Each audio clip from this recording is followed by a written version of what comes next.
دوستوں، جمعیت کے کام کی دو لائنیں ہیں، ہمیں وہ سمجھنا ہے۔ پہلی لائن ہے خدمت خلق، اور دوسری لائن ہے تحفظ دین و شریعت۔ الحمدللہ جمعیت دونوں لائنوں پر کام کر رہی ہے۔ خدمت خلق کی وہ ذمہ داری جو ہمارے اکابر نے ہمارے کندھوں پر رکھی ہے، اس کو ادا کرنے میں جمعیت علماء کا کردار سنہرے حروف سے لکھنے کے قابل ہے۔ ہندوستان کے گوشے گوشے میں جب مدد کی ضرورت ہوئی، چاہے مالی مدد کی ضرورت ہو، چاہے قانونی مدد کی ضرورت ہو، چاہے زبانی طور پر کسی کے مدد کے لیے سامنے آنے کی ضرورت پڑے، جمعیت سر سے آگے کھڑی رہتی ہے اور اپنا وہ کردار ادا کرتی ہے جس میں کوئی اس کا ہمسر اور ساجھیدار نہیں ہے۔ میرے دوستوں اور ساتھیوں، میں حضرت شیخ الاسلام یا حضرت مفتی کفایت اللہ صاحب رحمہم اللہ کے زمانے کی خدمات کو آپ کے سامنے پیش کروں تو یہ بہت دور کی بات ہو جائے گا۔ میں حالیہ زمانے کی خدمات کی کچھ جھلک آپ کے سامنے پیش کرتا ہوں۔ حضرت فدائے ملت حضرت مولانا سید اسعد مدنی صدر جمعیت علماء ہند رحمت اللہ علیہ کے زمانے میں جو خدمات جمعیت نے پیش کی ہیں وہ بھی آب زر سے لکھنے کے قابل ہیں۔ اللہ رب العزت نے ان کو مجاہدانہ کردار عطا فرمایا تھا۔ وہ ہندوستان کے طول و عرض پر مظلوموں کی حمایت کے لیے ہر وقت مستعد رہا کرتے تھے، چلتے پھرتے رہتے تھے۔ کتنے فسادات ہوئے، کتنے زلزلے آئے، کتنی تباہیاں مچی، جمعیت کے قائدین نے مذہب سے اوپر اٹھ کر محض انسانیت کی بنیاد پر ایک دوسرے کی مدد کی ہے۔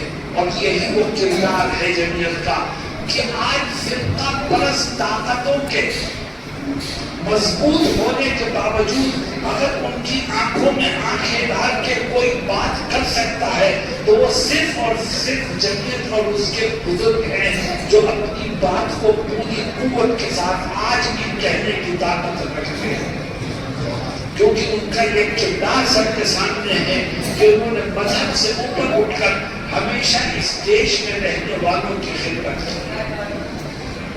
میرے دوستوں اور ساتھیوں، ہمیں اسلام بھی اس کی ترغیب دیتا ہے کہ مظلوموں کی مدد کریں، اور خاص طور پر پریشان حال مسلمان کے کام آنے کی کوشش کریں۔ حضرت نبی کریم صلی اللہ علیہ وسلم ایک حدیث شریف میں فرماتے ہیں کہ من نفس عن مؤمن كربة من كرب الدنيا نفس الله عنه كربة من كرب يوم القيامة او كما قال صلی اللہ علیہ وسلم، کہ جو شخص کسی مومن کی دنیاوی پریشانیوں میں سے کوئی پریشانی دور کرے گا، اللہ رب العزت میدان محشر کی پریشانیوں سے اس کو محفوظ کر دے گا۔ میرے دوستوں، جمعیت کے اکابر قرآن و حدیث کو جاننے والے ہیں، شریعت کے واقف کار ہیں، ان کا ہر قدم شریعت کے دائرے میں رہتے ہوئے اٹھتا ہے۔ خدمت خلق کے عنوان سے جو کردار انہوں نے پیش کیا وہ ان کا اپنا کردار نہیں ہے، وہ حضرت محمد مصطفیٰ صلی اللہ علیہ وسلم کا کردار ہے، وہ اسلام کی تعلیمات ہیں۔ نبی کریم صلی اللہ علیہ وسلم نے انسانیت کی بنیاد پر غیروں کی مدد کی ہے، تعاون فرمایا ہے اور ان کے ساتھ حسن سلوک کیا ہے۔ میرے دوستوں اور ساتھیوں، میری بات کو سمجھنے کی کوشش کریں۔ اللہ کے نبی علیہ السلام نے مکے میں اسلام کی دعوت دی اور کہا ایک اللہ کو مانو اور قولوا لا الہ الا اللہ تفلحوا، ایک اللہ کو خدا مانو تم کامیاب ہو جاؤ۔ مکے والوں نے آپ کی مخالفت کی، صرف مکے والوں ہی نے نہیں، آپ کے خاندان کے لوگوں نے آپ کی مخالفت کی۔ لیکن عجیب بات یہ ہے کہ وہ اسلام اور توحید کا وہ نعرہ جو آپ نے مکے میں لگایا تھا، وہ مکے سے نکل کے مدینے پہنچا، مدینے سے نکل کے عرب کے قبائل میں پہنچا، عرب سے نکل کے عجم کی دھرتی پر آیا، اور پھر مشرق و مغرب اور شمال و جنوب اسلام کا جھنڈا لہرانے لگا۔ تمام تر مخالفت کے باوجود یہ کیسے ہوا؟ یاد رکھو، اسلام ایک دھرتی پر تلوار سے نہیں پھیلا ہے، ظلم و جبر سے نہیں پھیلا ہے، زور زبردستی سے نہیں پھیلا ہے۔ اسلام پھیلا ہے تو بہترین اخلاق اور عمدہ کیریکٹر سے پھیلا ہے۔ اللہ کے نبی علیہ السلام نے اپنا اخلاق اور کردار پیش کیا، اور کیسا اخلاق اور کردار پیش کیا؟ میں ایک چیز کو گنواؤں تو یہ چند منٹ کی یہ بیٹھک اور 1 گھنٹے کا یہ بیان ناکافی ہوگا، تمہیں روزانہ اس پر بیٹھنا پڑے گا۔ کیا بیٹھنے کو تیار ہو؟ میرے دوستوں اور ساتھیوں، اللہ کے نبی نے کیسا اخلاق اور کردار پیش کیا؟ آپ کے ساتھ مکے میں ظلم و ستم کا بازار گرم کیا گیا، آپ کے دوستوں کے لیے، جانبداروں کے لیے جینا حرام کر دیا گیا۔ اللہ کا حکم ہوا کہ آپ مکے چھوڑ کے مدینے جائیے، ہجرت کیجیے۔ آپ مدینے گئے، کچھ دن کے بعد چند سالوں میں اللہ نے آپ کو قوت عطا فرمائی، 10,000 صحابہ کرام کا لشکر لے کر آپ مکے کی طرف چلے۔ اللہ نے حکم دیا، چلیے، جس مکے سے آپ کو ذلیل کر کے نکالا گیا تھا، ہم عزت دے کر کے اس مکے کو آپ کے ہاتھوں پر فتح کر دیں گے۔ اِنَّا فَتَحْنَا لَكَ فَتْحًا مُبِينًا، آپ تشریف لے چلیے، مکہ فتح ہو۔ آپ اپنے صحابہ کے ساتھ مکے میں پہنچتے ہیں۔ وہ کفار قریش جنہوں نے ظلم و ستم کی انتہا کی تھی، آج ان کے بس میں نہیں تھا کہ محمد صلی اللہ علیہ وسلم اور ان کے صحابہ کا مقابلہ کر سکے۔ سب ہاتھ پیچھے باندھے کھڑے تھے، صحابہ نے ان سب کو گرفتار کیا۔ سرداران قریش ہاتھ بندھے ہوئے ہیں پیچھے، گردن جھکی بھی ہے، گرفتار ہونے کی حالت میں نبی کریم صلی اللہ علیہ وسلم کی خدمت میں آگے کھڑے ہوئے، آقا حرم میں بیٹھے ہیں، سارے سرداران قریش کھڑے ہیں، گردنیں جھکی ہیں۔ یہ کون لوگ ہیں؟ یہ وہ لوگ ہیں جنہوں نے آپ کو ایک ایک لقمہ کھانے اور ایک قطرہ پانی سے ترسایا تھا۔ یہ کون لوگ ہیں جنہوں نے بلال کو تپتی ہوئی ریت پر لٹا کر ان کے اوپر بھاری بھاری پتھر رکھے تھے؟ یہ کون بدنصیب لوگ ہیں؟ یہ وہ ہیں کہ جنہوں نے حضرت سمیہ کو اسلام لانے پر قتل کیا تھا۔ یہ وہ لوگ ہیں جنہوں نے مسلمانوں کو اوپر ظلم و ستم کی انتہا کی۔ آج آقا پوچھتے ہیں کہ یہ بتاؤ تمہیں کیا سزا دی جائے؟ تو وہ سرداران قریش کہتے ہیں، اے محمد صلی اللہ علیہ وسلم، ہم نے بڑے پاپ کیے ہیں، آپ آج ہمیں جو بھی سزا دیں گے وہ ہمارے پاپوں اور گناہوں کے مقابلے میں کم ہو۔ آپ فوراً کیا جواب دیتے ہیں؟ دیکھو کردار آپ کیا پیش کرتے ہیں۔ آپ فرماتے ہیں کہ آج میں تمہارے گناہوں کو ذکر کر کے تمہیں شرمندہ بھی نہیں کرنا چاہتا، جاؤ میں نے تم سب کو معاف کر دیا۔ یہ اخلاق اور کردار آپ نے پیش کیا۔ عربوں میں لوگ دشمن کو معاف کرنا جانتے ہی نہیں تھے، ادھر آپ نے معاف کیا۔ سارے عرب میں جنگل کی آگ کی طرح یہ خبر پہنچ گئی کہ محمد صلی اللہ علیہ وسلم نے مکے کو فتح کرتے ہوئے اپنے دشمنوں کو معاف کر دیا۔ عرب کے لوگ جوق در جوق آپ کی طرف دوڑے اور کہنے لگے جو دشمنوں کو معاف کر دے اس کا دین اس قابل ہے کہ اسے قبول کر لیا جائے۔ اذا جاء نصر الله والفتح ورأيت رأيت الناس يدخلون في دين الله افواجا، فوج در فوج لوگ اللہ کے دین میں داخل. مسلمان ذرا گریبان میں جھانکو، نبی کا یہ کردار ہمارے اندر موجود ہے. آج ہم حقوق کو ادا نہیں کرتے، حق تلفی کا گناہ کرتے. آج ہم لوگوں کے ساتھ حسن سلوک نہیں کرتے، بدسلوکی کرتے. آج ہم پریشان ہر لوگوں کے کام نہیں آتے، بلکہ لوگوں کو پریشان دیکھ کے خوش ہوتے. آج ہم نبی کے اسوے کو بھول چکے ہیں. ساری بربادی کی جڑ یہ ہے. جمعیت علماء خدمت خلق کے اپنے اس کردار کو ادا کرتی ہے، اور یاد رکھو یہی وہ کردار ہے جو دشمن کو دوست بناتا ہے. یہی وہ کردار ہے جو دلوں کو نرم کرتا ہے. یہی وہ کردار ہے جس سے دوریاں ختم ہوتی ہیں. آج مسلمان پریشان ہیں، اور پریشانی کی وجہ کوئی اور نہیں ہے. پریشانی کی وجہ یہ ہے کہ ہم نے اپنے آقا کے اخلاق اور کردار کو چھوڑ دیا.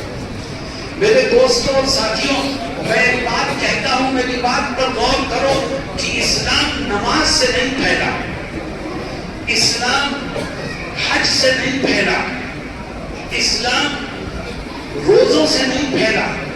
تم اگر نماز پڑھتے ہو تم اپنے رب کی پوجا کرتے ہو، دوسرا بھی اپنے دھرم کے حساب سے اپنے خدا کی پوجا کرتا ہے.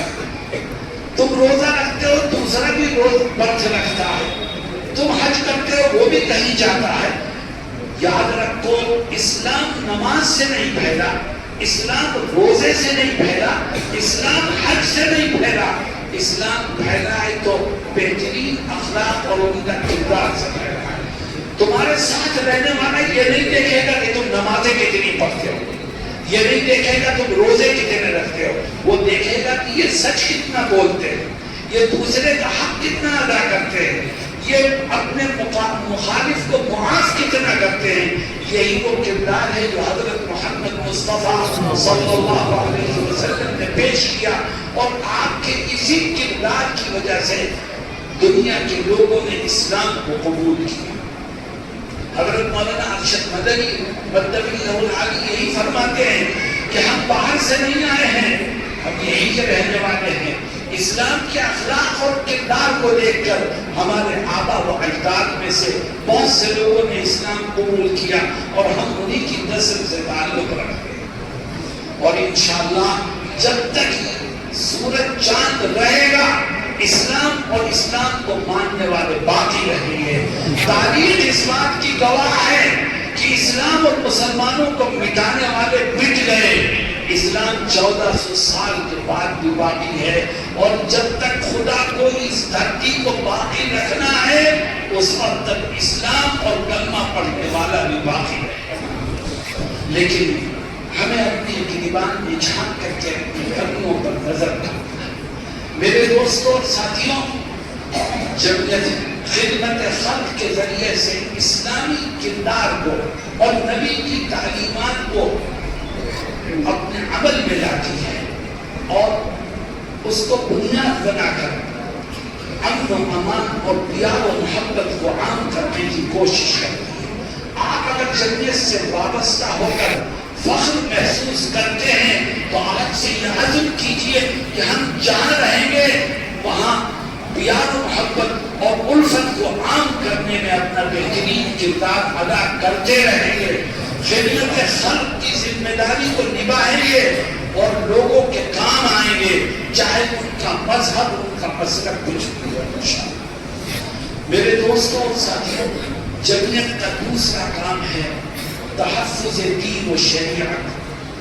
جب اسلام کے خلاف کوئی آواز بلند ہوتی ہے، کوئی سامنے آئے یا نہ آئے، سب سے پہلے جمعیت علماء اسلام کے تحفظ کے لیے سامنے آئے. مجھے یاد ہے حضرت فدائے ملت علیہ الرحمہ کے زمانے میں کلکتہ ہائی کورٹ میں ایک شخص نے قرآن کریم کے خلاف اپیل دائر کی. ہندوستان کے لوگ خاموش تھے، کچھ کو معلوم ہی نہیں تھا، جن کو معلوم تھا وہ چپ تھے.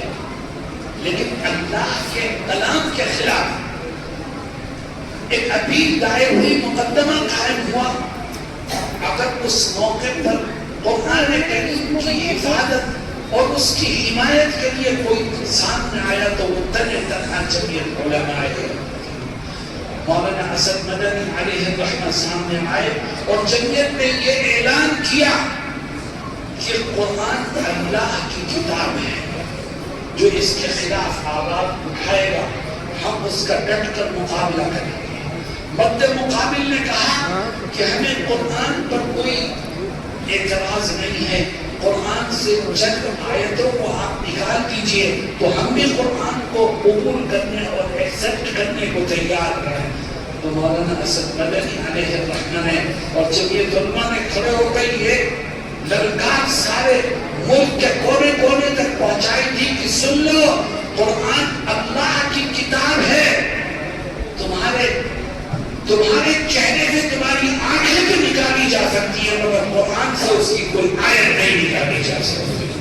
میرے دوستوں اور ساتھیوں، جمعیت کا یہ مضبوط موقف سامنے آیا تو کورٹ میں بیٹھے ہوئے ججوں نے اس کی اس اپیل کو رد کر دیا اور کہا کہ اس سے ملک میں نقض عمل کا خطرہ ہے۔ آپ چپ رہ کے تب کیا ہوگا؟ میرے دوستوں اور ساتھیوں، مجھے یاد ہے کہ ایک سیاہ بل کے نام سے ایک بل آیا تھا، حضرت فدائے ملت مولانا اسد مدنی علیہ الرحمہ کے زمانے، اور اس بل میں یہ بات کہی گئی تھی کہ کوئی بھی عبادت گاہ بغیر ڈی ایم کے پرمیشن کے نہیں بنائی جا سکتی، حتیٰ کہ اس کی ریپیئرنگ کے لیے بھی ڈی ایم سے پرمیشن ضروری ہے۔ حضرت مولانا اسد مدنی علیہ الرحمہ کھڑے ہو گئے اور جمعیت نے ایک پروگرام سہارنپور میں کیا اور کہا ہمیں ملک کے آئین اور دستور نے مسجدیں بنانے کا حق دیا ہے، یہ حق ہم سے کوئی چھین نہیں سکتا، ہم نے مسجدیں بنائی ہیں اور آگے بھی بنائیں گے، ہم کسی ڈی ایم کی پرمیشن کے محتاج نہیں۔ لوگوں نے حضرت سے کہا کہ حضرت، جو قانون اور بل بنایا جا رہا ہے اس میں مسجدوں کی بات تو نہیں کہی گئی ہے، اس میں تو یہ کہا گیا کہ عبادت گاہ بغیر ڈی ایم کی پرمیشن کے نہیں بنے گی، مرمت بھی بغیر ڈی ایم کی پرمیشن کے نہیں ہوگی، اس میں مسجد کا لفظ کہا ہے۔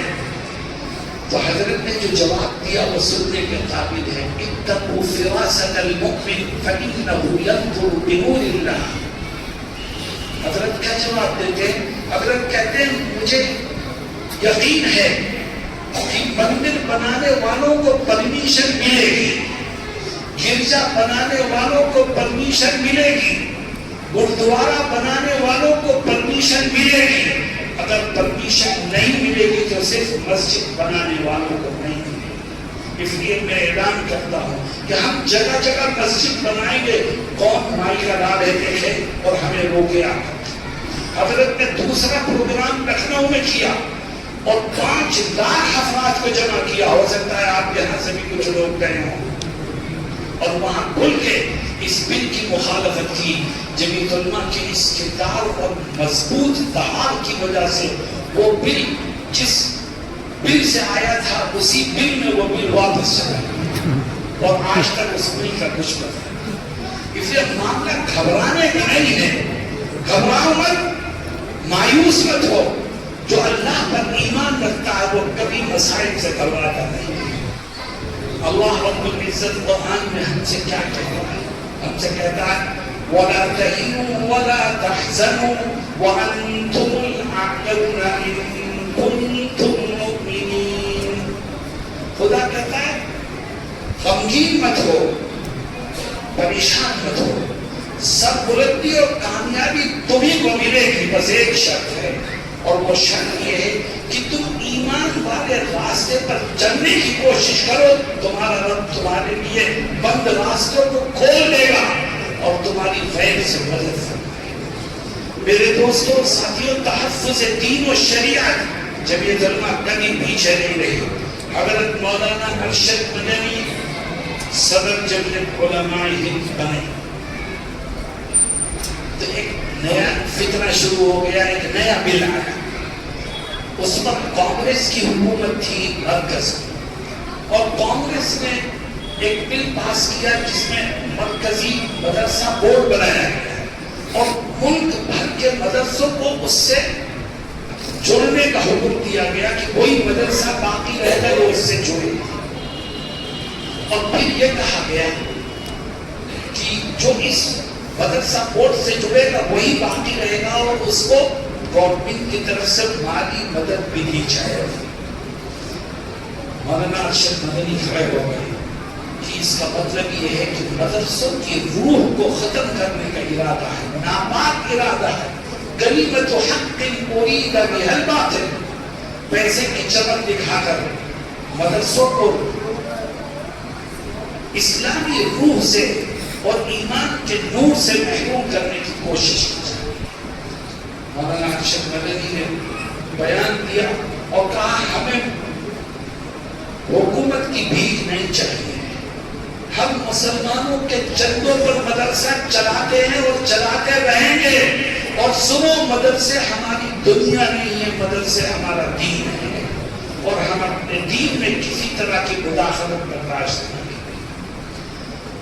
مولانا ارشد مدنی جب میدان میں آئے تو اس سے پہلے حکومت کی ان باتوں میں ہمارے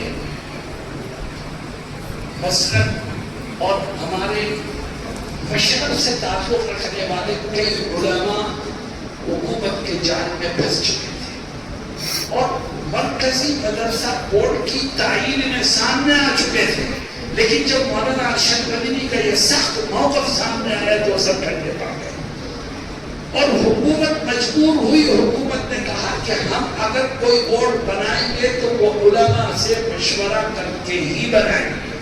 پہلے تو بورڈ بنا رہے تھے، کسی نے مشورہ نہیں کیا تھا، جمعیت بولی تو ہم مجبور ہوئے کہ علماء سے مشورہ کر کے بنائیں گے۔ مشورے کے لیے جمعیت کے پاس آئے کہ ہمیں کسی بورڈ کی ضرورت نہیں، ملک کا دستور اور آئین ہمیں حق دیتا ہے کہ ہم اپنے مذہبی ادارے قائم کر سکتے ہیں، آپ کون ہوتے ہیں بیچ میں نوبہ کرنا ہے۔ میرے دوستوں اور ساتھیوں، حکومت کی پلاننگ ناکام ہوئی اور اللہ رب العزت نے مدرسوں کو آزادی عطا فرمائی، ورنہ یاد رکھو یہ مدرسے آج اگر مسلمانوں کے سروں پر ٹوپیاں ہیں، چہروں پر داڑھیاں ہیں اور مسجدوں کے مناروں سے اللہ اکبر کی آوازیں بلند ہو رہی ہیں تو یہ ان مدرسوں کی بہترین کردار کا نتیجہ ہے، مدرسوں کے محنتوں کا نتیجہ ہے۔ میرے دوستوں اور ساتھیوں، مولانا ارشد مدنی کی یہ کوشش رہی اور اللہ نے اس کوشش کو کامیابی عطا فرمائی اور اس وقت مدرسہ بورڈ کا مدعا ختم ہو گیا۔ لیکن جیسا تاریخ سے ہمیں سبق ملتا ہے کہ کبھی دشمن کی طرف سے مطمئن ہو کر نہ بیٹھو۔ دشمن نئے جال کے ساتھ پرانا شکاری پھر سامنے آتا ہے، مگر نئے جال کو سمجھنا بھی ہر ایک کا کام نہیں ہے۔ مدارس کھٹک رہے ہیں اور ان کو برابر پریشان کرنے اور خوف و دہشت میں مبتلا کرنے کے لیے کارروائیاں کی جا رہی ہیں۔ گھبرانے کی ضرورت نہیں ہے، ضرورت اس بات کی ہے کہ ہم اپنی پشت کو مضبوط کریں اور آگے بڑھیں۔ پشت کو مضبوط کریں، کیا مطلب اس کا؟ ہم اپنے معیار تعلیم کو بہتر کریں، ہم اپنے نظام تربیت کو بہتر کریں، ہم مالیہ کے حساب و کتاب کے اندر شفافیت لائیں اور حکومت کے اصولوں کے مطابق اس کو مرتب کریں، ہم زمین کے کاغذات کو پورے طور پر صحیح کرائیں اور سوسائٹی ایکٹ یا ٹرسٹ کے ذریعے سے مدرسوں کو چلائیں تو انشاءاللہ نہ کبھی مدرسوں کے اوپر کوئی آنچ آئی ہو، انشاءاللہ نہ آئے گی، یہ سب ہوا منصورہ ہو جائیں گے۔ جمعیت کھڑی ہے، مگر ایک بات یاد رکھو، جمعیت کی طاقت آپ لوگ ہیں۔ ابھی دہلی میں جلسہ ہوا، اس کی تیاری کے لیے میں جگہ جگہ گیا، ضلع مظفر نگر، ضلع میرٹھ، ضلع بلند شہر اور کہاں میں نے لوگوں سے یہی کہا کہ یہ بتاؤ کہ مولانا ارشد مدنی کی آواز میں آواز ملانے کو تیار ہو؟ ایک بات مولانا خود کہیں اب تنہا ہو کہنے، اور دوسری شکل یہ کہ مولانا جو بات کہہ رہے ہیں ان کے ساتھ اس بات کو کہنے کے لیے 50,000 کا 1,00,000 کا مجموعہ ہے۔ بتاؤ دونوں میں فرق ہوگا کہ نہیں ہوگا؟ میں آپ سے پوچھتا ہوں کہ اگر لکھنؤ میں اجلاس ہوگا تو یہاں سے جانے کو تیار ہو گئے؟ کتنے لوگ تو جتنے بیٹھے ہیں اتنے ہی؟ میرے دوستوں، ایک زندہ قوم وہی ہے جو پریشانیوں سے گھبراتی نہیں بلکہ پریشان ان حالات میں سینہ سپر ہو کے کھڑی ہو جاتی ہے اور حالات کو بدلنے کی کوشش کرتی ہے۔ آپ بھی گھبرائیے مت، پریشان مت ہوئیے، جمعیت آپ کے ساتھ ہے، آپ جمعیت کے ساتھ ہیں، انشاءاللہ ہر موقع پر کامیابی خدا آپ کو دے گا۔ اس وقت وقف بورڈ کے سلسلے میں فرقہ پرستوں کی نگاہیں خراب ہیں۔ جمعیت پوری طرح سے بیدار ہے اور جمعیت نے قوم کو بھی بیدار کر دیا اور لا کے کھڑا کر دیا ہے سامنے، اور لوگ کہتے ہیں کہ ہم ایسا نہیں ہوئے۔ حقیقت یہ ہے کہ اوقاف کی پراپرٹی تو مسلمانوں کا سرمایہ ہے، تم کون ہو تو مسلمانوں کے سرمایہ میں دخل کرو؟ اور یاد رکھو وہ لوگ جو مسلمانوں کی مخالفت کا نعرہ لگا کے اقتدار تک پہنچے ہیں، مسلمانوں کو ان سے کوئی خیر کی امید نہیں ہے۔ آپ کہتے ہیں ہم تمہاری بھلائی کے لیے کر رہے ہیں، آپ کہتے ہیں ہم اس کا مس یوز روکنے کے لیے کر رہے ہیں، ہمیں آپ کی باتوں میں منافقت کی بو آتی ہے، اور انشاءاللہ جمعیت سینہ سپر ہو کر کے کھڑی ہے۔ آپ لوگ ساتھ دیں گے تو جمعیت قانون کے دائرے میں رہ کر کے آخری حد تک انشاءاللہ اپنے حقوق کو حاصل کرنے کی بھرپور کوشش کرے گی۔ میرے دوستوں، ساتھیوں، تمام باتوں کا خلاصہ یہ ہے کہ جمعیت نے تحفظ دین و شریعت کے لیے اپنے بہترین کردار کو ادا کیا اور کر رہی ہے، حکومت کسی کی بھی ہو۔ میں نے بتایا کہ حضرت فدائی ملت علیہ الرحمن کے زمانے میں تو حکومت کانگریس کی تھی اور لوگ کہتے تھے یہ کانگریس ہی ہیں، لیکن جب اسلام پر مسجدوں پر حرف آیا تو انہوں نے اپنی پارٹی کی آنکھوں میں آنکھیں ڈال کے میدان عمل میں لوگوں کو جمع کر دیا اور بڑی قوت اور شدت کے ساتھ حضرت نے اس بل کی مخالفت کی۔ آج اگر بی جے پی ہے اور کل کوئی اور آئے، ہمیں اس سے کوئی مطلب نہیں اقتدار پر کون بیٹھا ہے، کیونکہ ہمیں حکومت کے عہدے نہیں چاہیے۔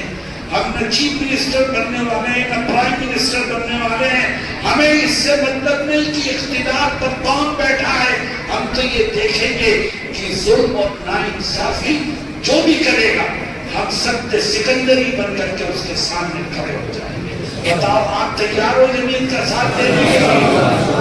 میرے دوستوں اور ساتھیوں، یہ چند باتیں جمعیت کے سلسلے میں ہوئی۔ میں اب آپ کو ان آیات کی طرف لاتا ہوں جو میں نے شروع میں پڑھی تھی۔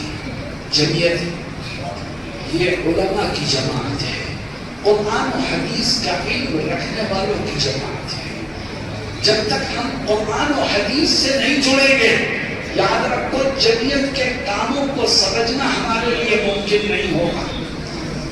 اللہ رب العزت قرآن میں کیا کہتا ہے، میں 10 سے 15 منٹ میں اس کی تفسیر آپ کے سامنے رکھوں گا۔ اللہ رب العزت کیا حکم دیتا ہے، کہتا ہے وَسَارِعُوا إِلَىٰ مَغْفِرَةٍ مِّن رَّبِّكُمْ وَجَنَّةٍ عَرْضُهَا السَّمَاوَاتُ وَالْأَرْضُ۔ اے لوگوں اٹھو اور دوڑو۔ یہ بات کہاں دوڑ کے جائیں؟ بازار کی طرف جائیں، دکان کی طرف جائیں، کھیت کی طرف جائیں، کہاں جائیں؟ دیکھو اللہ ہمیں اور آپ کو دکان کی طرف، کھیت کی طرف، دنیا کی طرف جانے کا حکم نہیں دے رہا۔ کیوں؟ اس لیے کہ دنیا کی حقیقت اللہ کے نزدیک مچھر کے پر کے برابر ہے۔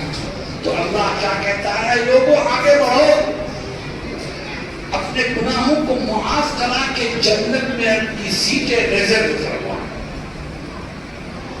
مسلمانوں میں آپ سے پوچھتا ہوں، بتاؤ جنت میں سیٹ ریزرو کرانے کو تیار ہو؟ سبھی تیار ہیں. اللہ کہتا ہے آؤ جنت کی طرف آؤ، جنت کی طرف آؤ. تو کسی کے ذہن میں ایک سوال پیدا ہو سکتا ہے کہ اللہ تو سب کو جنت کی طرف بلا رہا ہے.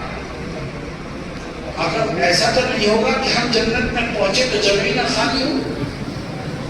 جنت میں ہمیں جگہ ملے گی کہ بھی نہیں ملے گی؟ کتنی بڑی جنت ہے دیکھ. اللہ کہتا ہے میری جنت بہت بڑی ہے، تم جب بھی آؤ گے اس میں جگہ ملے گی. اے خدا کتنی بڑی ہے. فرماتا ہے تمہارے دماغ کے چھوٹے سے کمپیوٹر میں وہ جنت سما ہی نہیں سکتی. پھر بھی کتنی بڑی ہے تو ایک جھلک جنت ہے. فرماتا ہے وَسَارِعُوا إِلَىٰ مَغْفِرَةٍ مِّن رَّبِّكُمْ وَجَنَّةٍ عَرْضُهَا السَّمَاوَاتُ وَالْأَرْضُ. اللہ کہتا ہے چلو اس جنت کی طرف چلو جو بہت بڑی ہے. کتنی بڑی؟ فرمایا اتنی بڑی ہے اس کو سمجھنے کے لیے اتنا سمجھو کہ اس کی چوڑائی اتنی ہے کہ جتنا فاصلہ زمین و آسمان کے درمیان.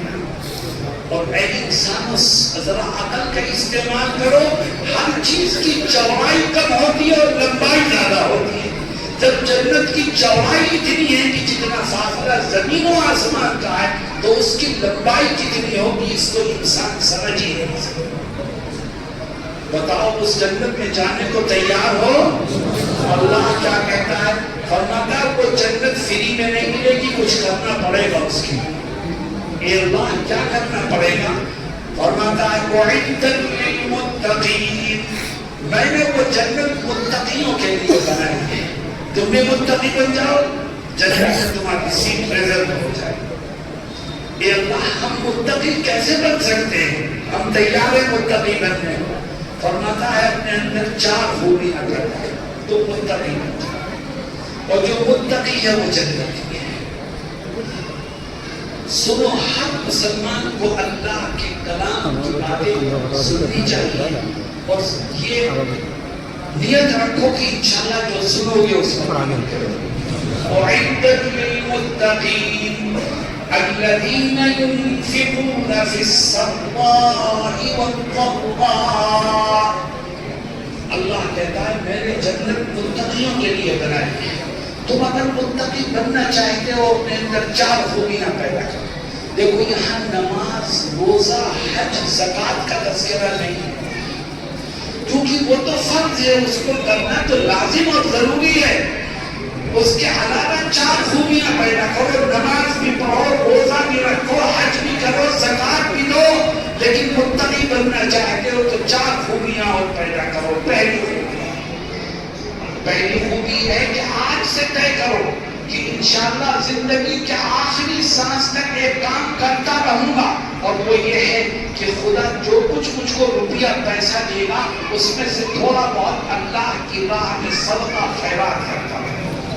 جو خدا کی راہ میں صدقہ خیرات کرے گا وہ متقی ہے، اور جو متقی ہے وہ جنتی ہے. بتاؤ اس پر عمل کرو گے؟ آگے دیکھیے دوسری خوبی الذین ينفقون فی السراء والضراء والکاظمین الغیظ. اللہ کہتا ہے تم متقی بننا چاہتے ہو تو نماز، روزہ، حج، زکوٰۃ کے ساتھ ساتھ 4 کام ہوتے ہیں. ان 4 کاموں میں سے دوسرا کام کیا ہے؟ فرماتے ہیں اگر تو متقی بننا چاہتا ہے تو آج سے طے کر کہ زندگی کے آخری سانس تک ہمیشہ انشاءاللہ میں اپنے غصے کو قابو اور کنٹرول میں رکھوں. جو اپنے غصے کو قابو میں رکھے گا وہ متقی ہے، اور جو متقی ہے وہ جنتی ہے.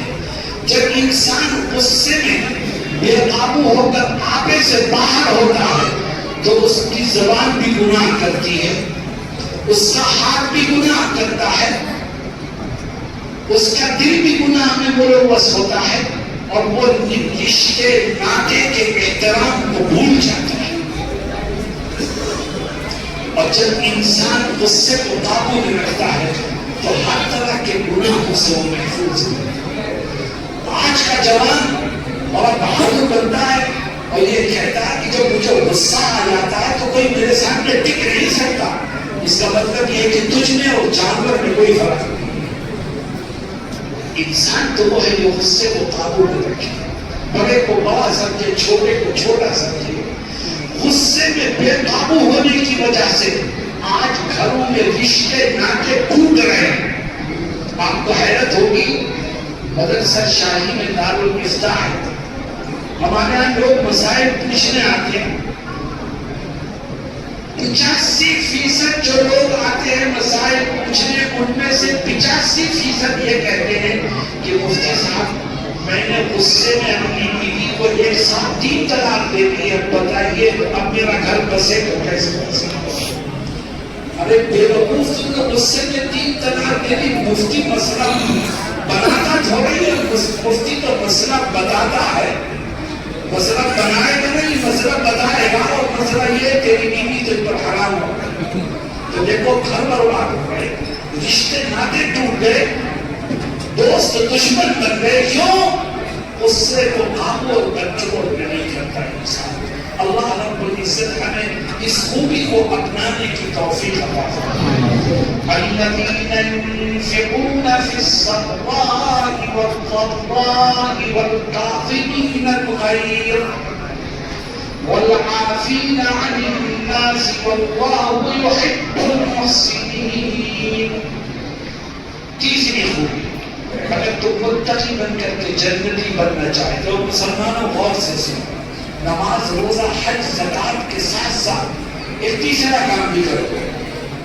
اور وہ تیسرا کام یہ ہے کہ اگر تمہیں کوئی پریشان کرے, نقصان پہنچائے, برا بھلا کہے, تمہیں ذلیل و خوار کرے, تو اس سے بدلہ لینے کے بجائے خدا کے لیے اس کو معاف کر. جو اللہ کے بندوں کو معاف کرے گا, کل قیامت کے دن خدا اس کو معاف کرے گا اور جنت میں اس کو ٹھکانہ نصیب. ذرا گریبان میں جھانکو, ہم معاف کرتے ہیں. یا ہمارے یہاں تو ایک مسئلہ مشہور ہے کہ ہم تک عید کا جواب پتھر سے دیتے ہیں. معاف کرنا تو بہت دور کی بات ہے. اور بھائی بھائی کو معاف کرنے کو تیار نہیں. خاندان میں جھگڑے ہیں, ایک دوسرے کے سامنے جھکنے کو اور معاف کرنے کو کوئی فریق تیار نہیں ہوتا. تو بتاؤ جنت کے دروازے تک انسان کیسے پہنچے؟ معاف کرو. اور قرآن کیا کہتا ہے کہ بدلہ مت لو, معاف کرو. صاحب میرا جی نہیں چاہتا, میں تو بدلہ لوں گا, میں معاف نہیں کر سکتا, میری ٹینشن بڑھ جائے گی, یہ پریشر ہائی ہو جائے گا, مجھے تو بدلہ لینا ہوگا. تو اللہ رب العزت کیا کہتا ہے؟ کہتا ہے تو بدلہ لینا چاہتا ہے تو لے, اگر بدلہ لینے کا ایک اصول ہے اس کو یاد رکھنا. کیا اصول ہے؟ وَإِنْ عَاقَبْتُمْ فَعَاقِبُوا بِمِثْلِ مَا عُوقِبْتُمْ بِهِ وَلَئِنْ صَبَرْتُمْ لَهُوَ خَيْرٌ لِلصَّابِرِينَ. اللہ کہتا ہے کہ تو بدلہ لینا چاہتا ہے تو بدلہ لے, لیکن بدلہ لیتے وقت یہ خیال رکھنا کہ سامنے والے نے جتنا تجھے نقصان پہنچایا ہے, جتنی زور سے تھپڑ مارا ہے, جتنی بھاری گالی دی ہے, بدلہ لیتے وقت تو بھی اس کو اتنی ہی تکلیف پہنچانا, اس سے زائد مت پہنچا دینا. اگر تم نے اس کو زیادہ تکلیف پہنچا دی تو اب تو ظالم ہے, وہ مظلوم ہے. اب خدا کی رحمت تیرے ساتھ نہیں, خدا کی رحمت اس کے ساتھ. بتاؤ آدمی بدلہ لیتے وقت آؤٹ آف کنٹرول ہوتا ہے کہ نہیں ہوتا؟ وہ قابو میں رہتا ہی نہیں, وہ تو غصے میں بدلہ لیتا ہے. اسی لیے قرآن کہتا ہے وَلَئِن صَبَرْتُمْ, اور اگر تم صبر کرو, اس بدلہ لینے کے بجائے اسے معاف کر دو, تو لَهُوَ خَيْرٌ لِلصَّابِرِينَ, تو اللہ رب العزت تمہیں اجر عظیم سے مالا مال فرمائے. آؤ ہم طے کریں کہ ہم متقی بنیں گے اور آج سے بدلہ لینے کے بجائے لوگوں کو معاف کریں. اور آخری بات, اللہ کیا کہتا ہے؟ چوتھی صفت, وَالَّذِينَ إِذَا فَعَلُوا فَاحِشَةً أَوْ ظَلَمُوا أَنفُسَهُمْ ذَكَرُوا اللَّهَ فَاسْتَغْفَرُوا لِذُنُوبِهِمْ وَمَن يَغْفِرُ الذُّنُوبَ إِلَّا اللَّهُ. اللہ کہتا ہے متقی کون ہے؟ متقی وہ ہے جس کے دل میں اللہ کا ڈر موجود ہو. جب اس سے کوئی گناہ ہو جائے تو سچے دل سے توبہ کرے, ندامت کے 2 آنسو بہائے اور کہے کہ اے خدا مجھ سے گناہ ہو گیا, تیرے سوا کون ہے جو میرے گناہوں کو معاف کر سکے. جو اپنے گناہوں پر ندامت کا اظہار کر کے اپنے رب سے سچی معافی مانگے وہ متقی ہے, اور جو متقی ہے وہ جنتی ہے. اتنا بڑا مجموعہ ہے. میں تم سے پوچھتا ہوں کہ کیا کبھی گناہوں کو یاد کر کے رونا آتا ہے؟ کیا کبھی گناہوں کو یاد کر کے آنکھوں میں آنسو کے قطرے آتے ہیں؟ کیا گناہوں کو یاد کر کے کبھی خدا کے خوف سے دل بھر آتا ہے؟ نہیں, ہمیں اس کا ٹائم ہی نہیں ملتا, ہمارے پاس وقت نہیں ہوتا. اور جو خالی وقت ملتا ہے جس میں خدا کو یاد کر کے گناہوں کی معافی کی درخواست لگائی جائے, وہ وقت بھی ہم سے موبائل نے چھین لیا ہے. وہ وقت بھی ہم سے موبائل نے چھین لیا ہے. میرے دوستوں, رونے والی آنکھیں خدا کو بہت پسند ہیں.